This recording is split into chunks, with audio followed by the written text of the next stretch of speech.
Hello and welcome to the South African Parliament right here in Cape Town. My name is Busisiwe Kanyile.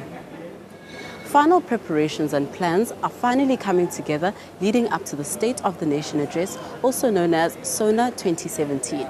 We have just finished a media briefing with the Deputy Spokesperson, Mr. Lechisa Tsenoli, who is more than confident about the state of readiness.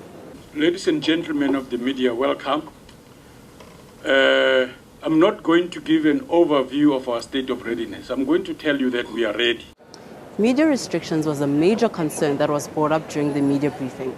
Journalists were referring to an alleged document that dates the 25th of January that states that media will not be allowed to move freely during the SONA, and if they leave the media square, they will be escorted by someone in Parliament. Hi, good afternoon. Marianne Merton, Daily Maverick.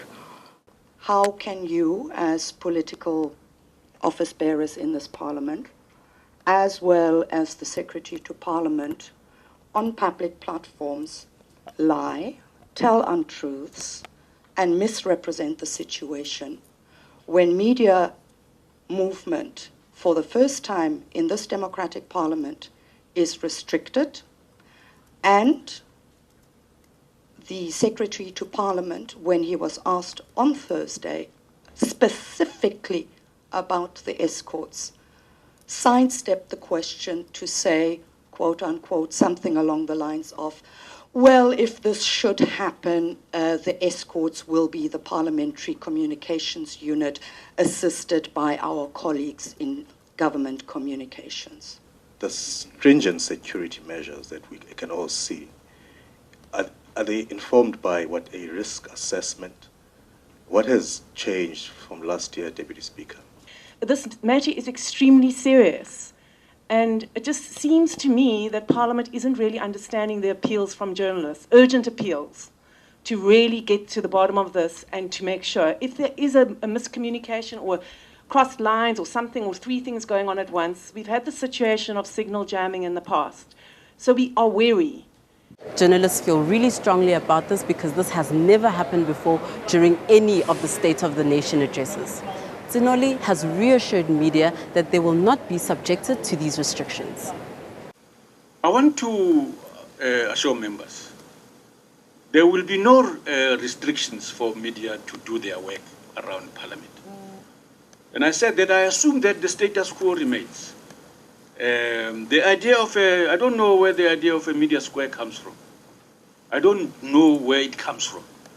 So quarreling people up, the only place you are going to be quarantined in is if you get into the press bay. Because it's small, you must be in there and so on. You can't do that and so on. Meaning that, no, if you want to be elsewhere, of course you will be elsewhere. But the bay is where those 66 of you who are going to get accreditation will be able to get into. It was also stated during the media briefing that there will be an assembly of the people, hosted by the ruling party. Journalists do not understand the reason for this, as they feel that the president should be addressing all people. I'm just wondering what the president's got to say to supporters of his party that he can't tell the entire nation on Thursday evening. The EFF, the DA, they have activities outside Parliament of one kind or another. All parties do that. Given their size, the impact will be different. And so I'm an ANC member, but I'm not here to speak on behalf of the African National Congress. I'm speaking on behalf of the presiding officers. What the presidents will say here, wherever they are, it's really their baby, as long as they don't interfere with parliamentary work inside here. If they do it outside, that's their baby. For the first time ever, there will be free Wi-Fi available to all delegates at the State of the Nation address, so please do enjoy it.